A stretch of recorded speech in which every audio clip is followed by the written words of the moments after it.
guys, Assalamualaikum warahmatullahi wabarakatuh. Jumpa lagi sama Sylvia Proling. Selamat datang yang baru menemukan channel Sylvia Proling. Salam kenal. Bagi semua teman-teman aku online yang ada di manapun berada, semoga sehat selalu dan semoga lancar rezekinya, amin. Oke guys, aku hari ini ingin menceritakan, biasalah cerita ya, TKW Hong Kong yang tiba-tiba dikeluarkan sama majikannya atau diinterminate lah. Gimana kisah ceritanya?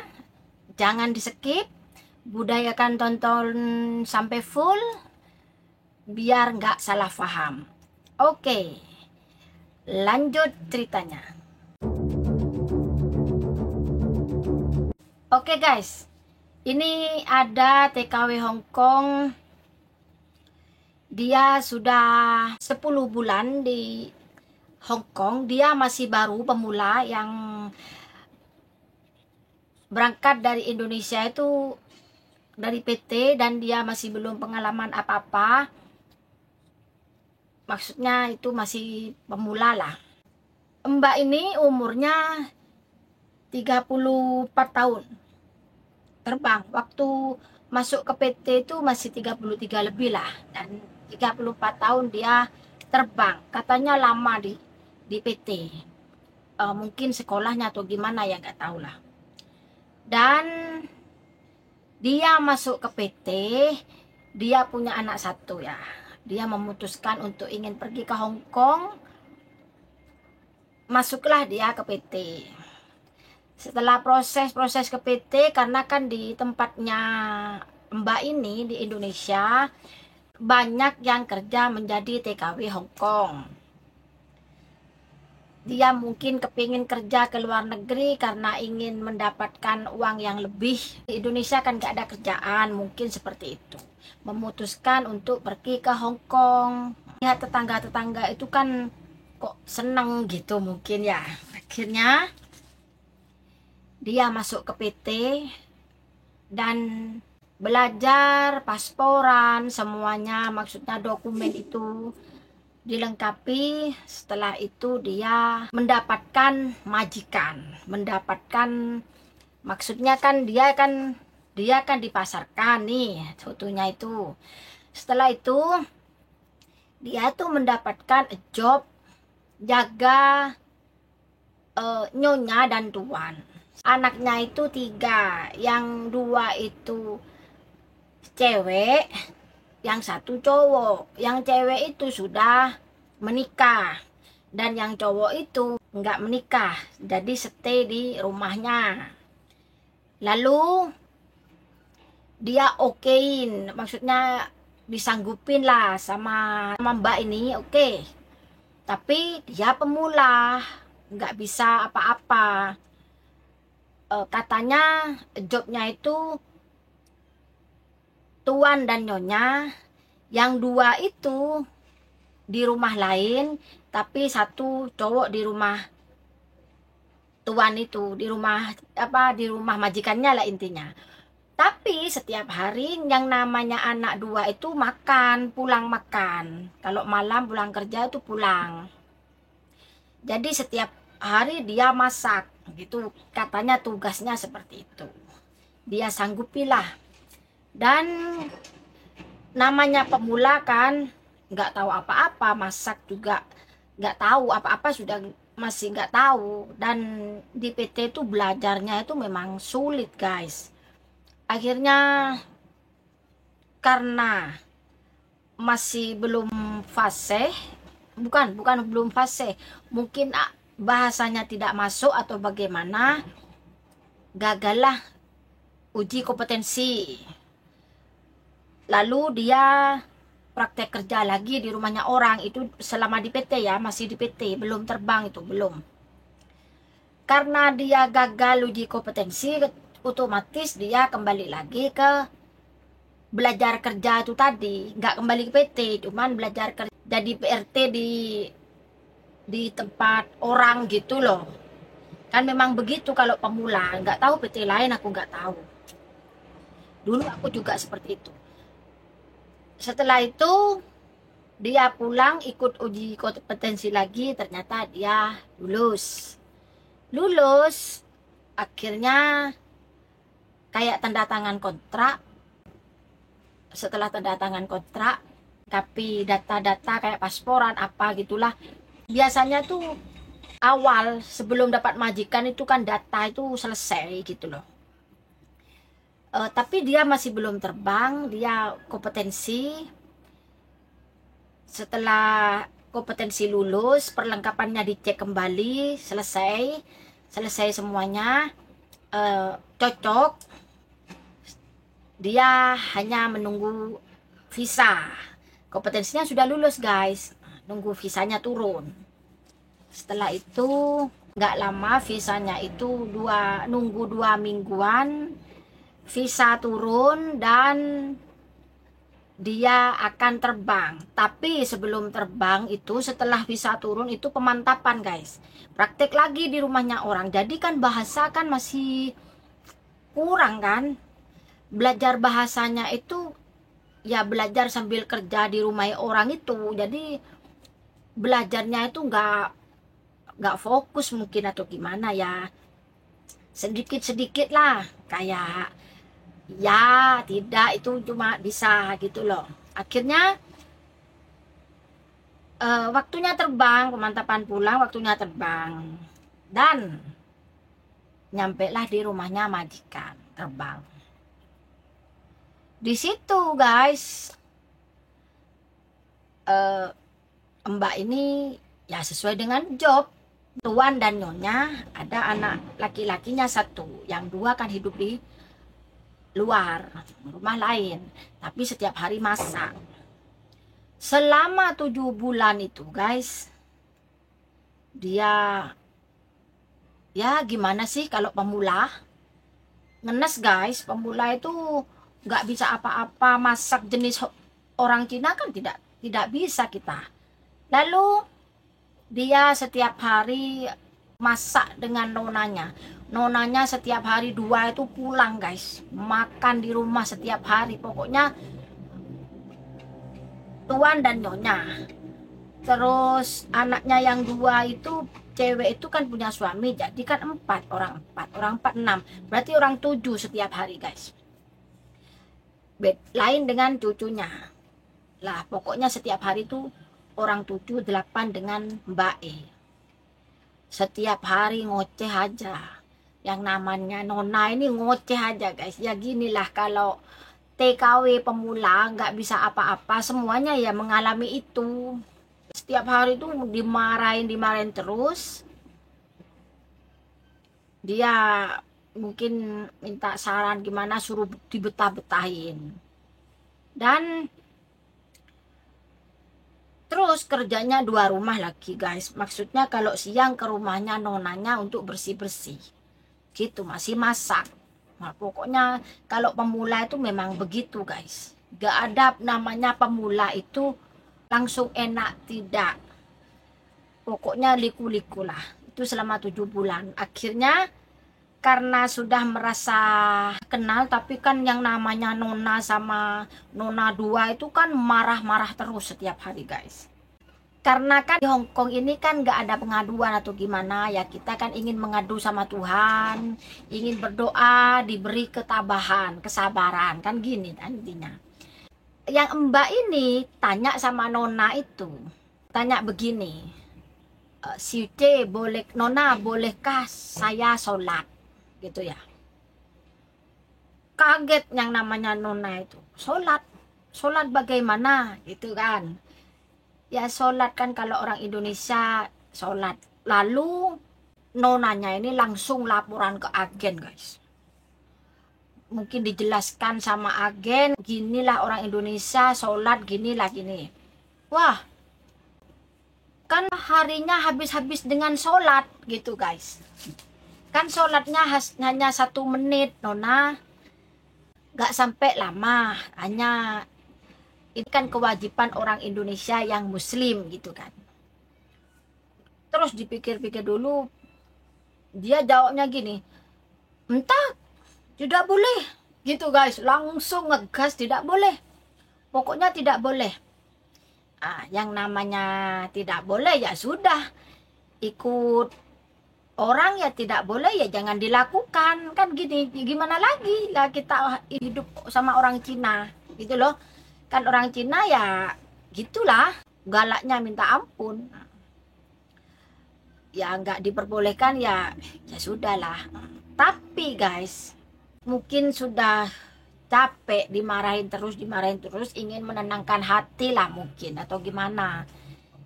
Ya wajar lah, kita kan nggak ada yang nolong di Hong Kong tuh, tidak ada yang nolong guys. Yang nolong itu hanya kita sendiri dan Tuhannya. Sabar apa enggak gitu loh, maksudnya sabar apa enggak kita dihadapi masalah seperti ini gitu lah. Kan Nona gua ini kan ada kerja kan setiap hari, tapi kan malamnya makan di rumah. Apa yang terjadi? Begini kejadiannya. Oke guys, Mbak ini ya mungkin apes ya, sudah tidak boleh sholat, dia sudah diem lah. Mungkin karena hatinya sudah medongkol atau gimana, atau mungkin memang tadi gara-gara atau bagaimana, Mbak ini ingin curhat sama Tuhan atau gimana. Akhirnya kan kamarnya sebelahan sama Tuan dan Nyonya itu. Dia habis habis makan malam, Mbak ini sudah 10 bulan ini guys di majikan ini. Dia sudah mandi, persiapan untuk tidur, tapi dia itu sholat di rumahnya, di kamarnya itu, tapi nggak rame-rame, maksudnya apa, singit-singitan lah guys.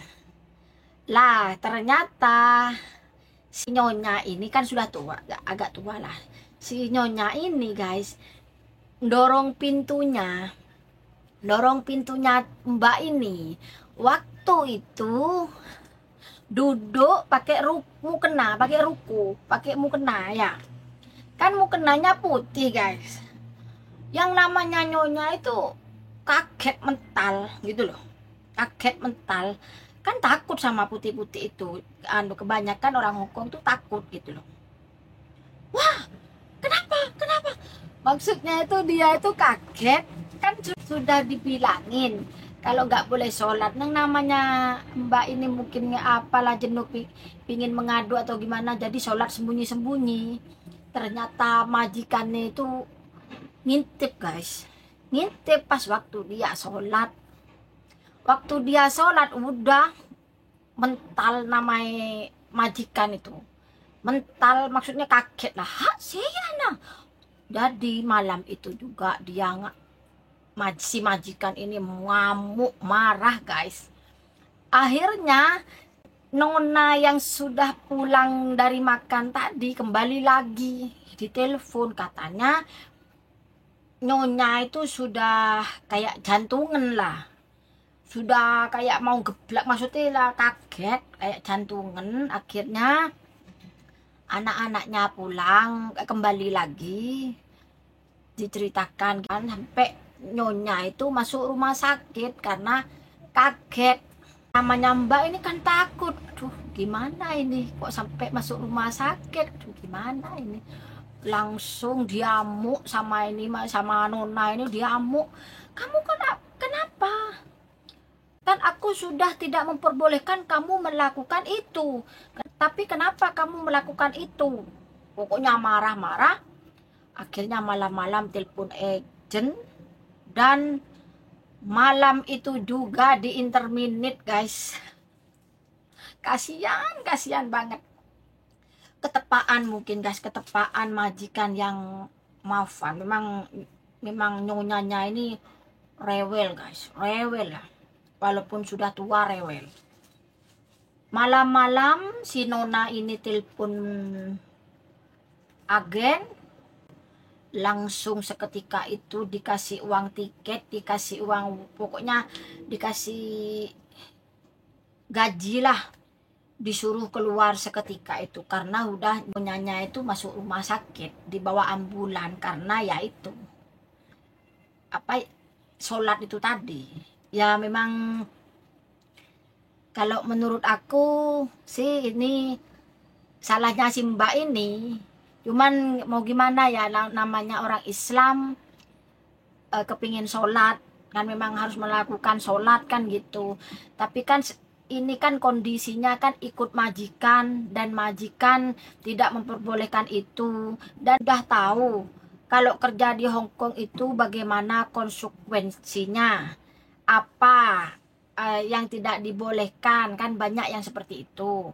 Kan semestinya kan sudah tahu dari awal kalau kerja di Hong Kong itu memang begini, semestinya harus menerima konsekuensinya.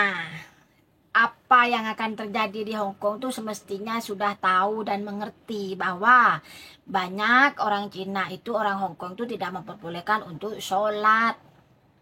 Mestinya sudah mengerti, kalau sudah tidak boleh ya sudah gitu ya, jangan dilakukan.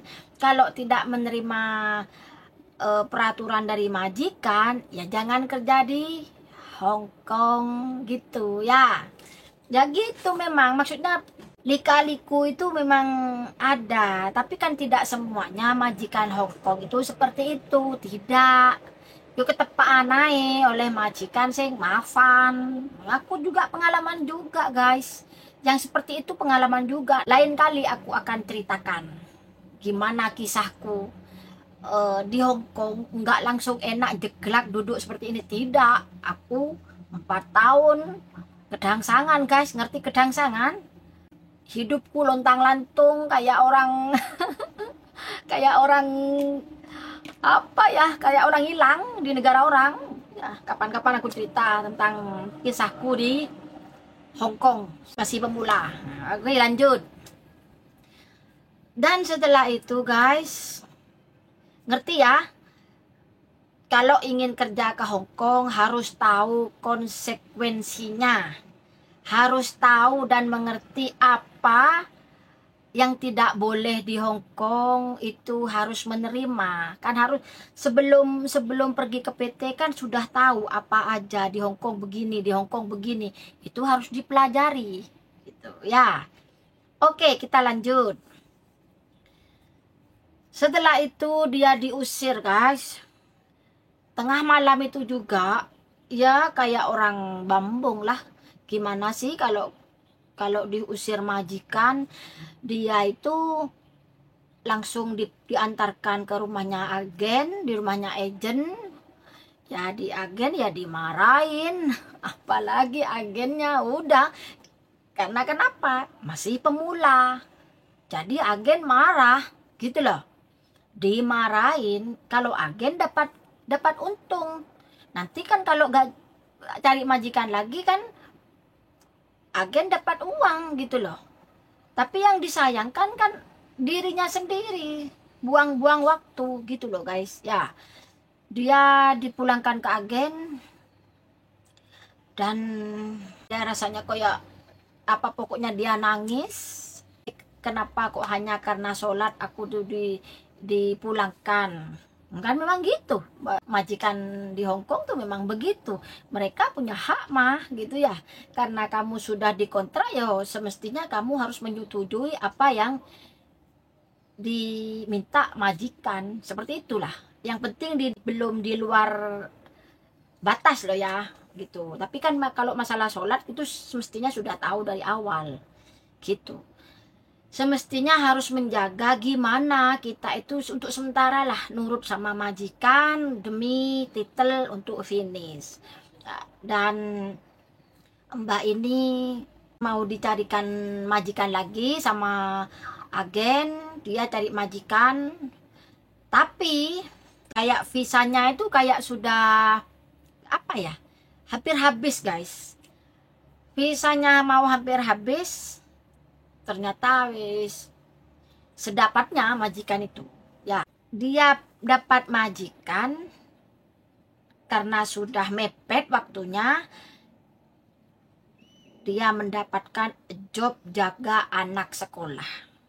Jobnya katanya ya pagi nganterin, si sore jemput, gitulah intinya seperti itu. Masak, siang jam 12 nganterin makanan, gitulah intinya.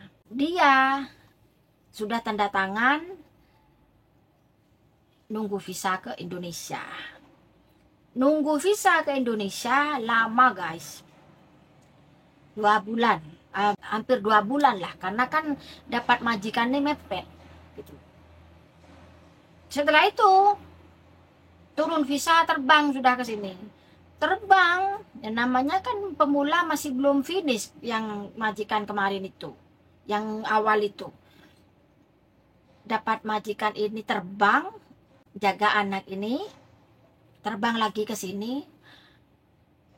Majikan ini tepak kerewel guys. Trewet, katanya sudah jaga anak, masak untuk anak. Tapi kebanyakan kalau orang Hongkong, kalau jaga anak itu nggak seberapa mementingkan rumah guys. Yang penting anaknya dirawat dan dikasih makan lah intinya. Biasanya seperti itu ya, bersih-bersih lah gitu. Cuman nggak separewel masalah dulit-dulit gitu, nggak biasanya tapi ya nasib-nasiban lah. Ternyata ini sudah ngantar sekolah, siang ngantar nasi, sore jemput sekolah, dan datangnya majikan malam itu kan masak makan malam kan, tapi dengan dolet-dolet guys. Wah, kamu seharian apa yang dikerjakan, kok ini gini pokoknya gitulah. Ada kamera. Akhirnya dapat 6 bulan dia notis. Berarti kan kegagalan 2 kali. Kalau ngebreak sama notis itu kan sama saja kegagalan guys ya. Notis karena nggak kuat lah, mafan lah, majikannya mafan. Agent sudah diperingati, jangan kamu keluar karena sekarang susah. Maksudnya susah prosesnya, mendapatkan visanya tuh susah, katanya sekarang begitu. Tapi Mbak ini sudah nggak mampu atau gimana, ya dia notis, pulang ke agent dan cari majikan lagi, sampai visa habis, nggak dapet guys, terpaksa pulang ke Indonesia dan cari lagi majikan. Dia pulang ke Indonesia karena sudah visa sudah habis. Pulang ke Indonesia itu katanya agennya mau mencarikan di sini lah gitu. Ternyata sampai lama nggak dapat, bukan nggak dapat, ya mungkin bukan rezekinya ya. Sudah, dia akhirnya tidak kembali lagi ke Hong Kong. Sekatanya trauma guys, kasihan ya. Ya ginilah, kerja di Hong Kong tepak-tepakan guys. Tidak semuanya majikan itu jelek, tidak semuanya majikan itu bagus. Pokoknya rezeki-rezekian, tergantung nasibnya kita gitu loh. Karena apa? Aku dulu juga pengalaman seperti itu. Ya untungnya finish dan peraturan tidak seperti sekarang. Kalau peraturan seperti sekarang ya nggak tahu lah. Nah, itu guys ya. Sekarang di Hong Kong itu kalau ngebreak atau interminate susah untuk mendapatkan visa. Makanya di Hong Kong itu harus benar-benar matang. Kalau ingin kerja ke Hong Kong ya harus benar-benar difikirkan, benar-benar harus 100% nekat, matang, dan tahu konsekuensinya. Dan harus tahu apa itu di Hong Kong tuh bagaimana. Gitu ya. Aku akan kasih tahu videonya apa saja yang di Hong Kong ini yang rawan lah untuk majikan gitu ya. Jadi Mbak ini sudah tidak kerja di Hong Kong lagi karena sudah trauma. Dan ditawarin sudah nggak mau gitu loh ya. Kasihan, aku ibaratkan aku begitu kan, kasihan. Gimana, traumanya sudah mendalam kalau begitu ya. Jadi ya itu guys ceritanya, Mbak yang di interminate karena sholat, di interminate kan karena tidak mematuhi peraturan dari majikan, akhirnya di interminate. Oke guys, cukup sampai di sini dulu cerita aku, dan semoga ini menjadi pembelajaran untuk teman-teman aku yang ada di Hong Kong atau yang ada di Indonesia, pemula yang ingin kerja ke Hong Kong. Harus benar-benar difokuskan dan harus benar-benar dimatangkan pikiran dan mentalnya, harus ya. Tapi jangan pesimis, harus semangat. Pasti indah pada waktunya, itu yakinlah. Tuhan itu akan memberikan sesuatu yang indah jika kita sabar dan ikhlas menjalankan semuanya. Gitu guys ya. Ceramah. Oke. Cukup sampai di sini dulu cerita aku. Semoga bermanfaat ya, dan menjadi motivasi untuk semua TKW lah. Tetap semangat untuk kerja di Hong Kong dan dimanapun itu. Tetap semangat demi keluarga. Jangan lupa like, komen, dan subscribe ya jika teman-teman suka dengan cerita-cerita TKW Hong Kong. Jangan lupa juga kritik dan sarannya. Assalamualaikum warahmatullahi wabarakatuh. Bye.